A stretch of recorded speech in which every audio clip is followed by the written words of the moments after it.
पानी पाई नाल्को माइंस रास्ता अवरोध कले पुट्राघाटी ग्रामवासी।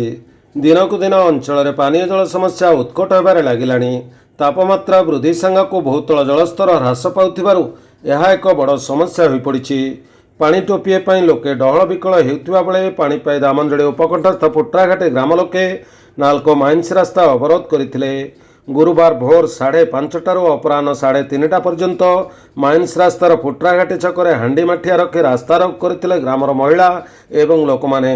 फल नाल्को खଣି अंचल को बस और गाड़ी मोटर चलाचल हो पारि नथिबारु खଣି कार्य बाधाप्राप्त होइतिला। लोकंक कहवा अनुसार ग्राम उपकंठरे थिबा पंप हाउस अकामी होई रहिथिबा बेले ग्रामरे थिबा नलकूप खराब होई रहिछि।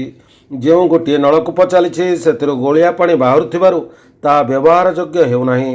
तेणु लोके गाँ पाख नालू पानी संग्रह कर पीवा एवं नित्य व्यवहार्य कार्य लगाउछंती। तेणु पानी समस्यार समाधान न होगा पर्यंत यह आंदोलन जारी रहिबो बोली अड़ी बसिथिले ग्रामवासी। खबर पाई सकाळ दामनजड़ी थाना पुलिस और नाल्को कर्तृपक्ष घटनास्थल पहुंची आंदोलनकारी को बुझासुझा करथिले भी लोके जिद्रे अटल रहिथिले।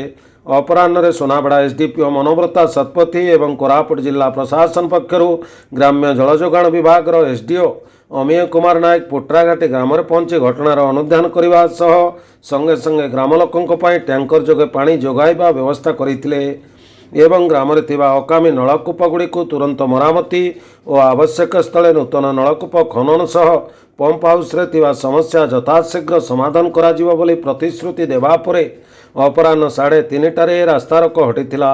रास्तारोक हटिबा परे नाल्को खଣି अंचल को गाड़ी चलाचल स्वाभाविक होइतिबा जणापड़िछि। कोरापुट जिला दामनजड़ी मानस रंजन करंक रिपोर्ट।